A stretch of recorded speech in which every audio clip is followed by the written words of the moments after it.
मजा मजा आली. घाडगे पाटील हा, कमाल केली.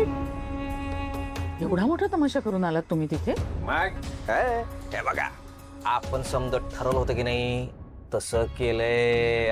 मी स्वतः तिथं गेलो आणि बरोबर जाळ लावून आलेलो आहे. पुढे काय झालं?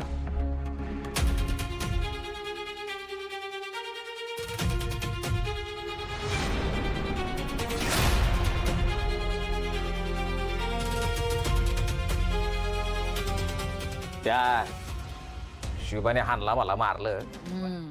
त्या शुभोनी श्रावणी बद्दल जे काही समज सांगायचं होतं की नाही ते समज सांगितलंय तुम्ही सांगितल्या परमानो.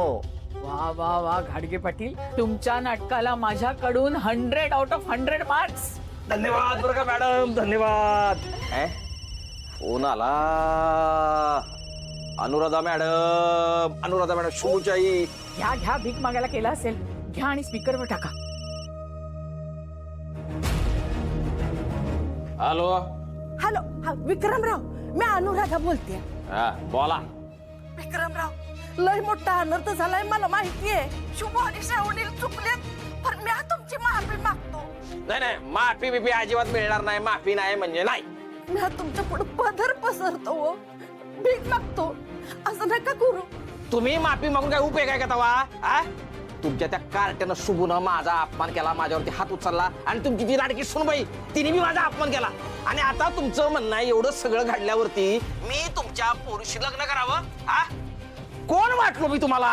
कोण वाटलो? कोण समजता कोण तुम्ही मला? विक्रमराव, असं नका हो बोलू. शुभ चुकलाय, मला माहितीये, पण त्याचा राग सानिकावरती नका काढू. माझी पोरगी निष्पाप आहे हो.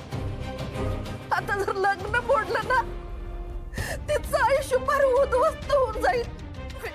मी तुमच्या पाया पडतो, लग्न मोडू नका. हे बघा, मी मोठ्या मनानं तुमच्या पोरीशी लग्न करायला तयार झालो होतो की नाही? तुम्हाला 1 रुपयाचा खर्च तरी होणार होता का? उलट मी तुमच्या पोरीशी लग्न करून तिचा उद्धारच करणार होतो. राणीसारखी राहिली असती ती माझ्या बरोबर, सुखाचा संसार केला असता. पण तुमची ती लाडकी सुनबाई श्रावणी जळती माझ्यावर, जळती. डूक धरून आहे. दुश्मनी काढली तिने माझ्या बरोबर. आला का ध्यानात तुमच्या? आता त्या घरात मी अजिबात नातं जोडणार नाही. माफ करा मला तुमच्या पोरीशी लग्न करायचं नाही, कळलं का? ठेवा फोन.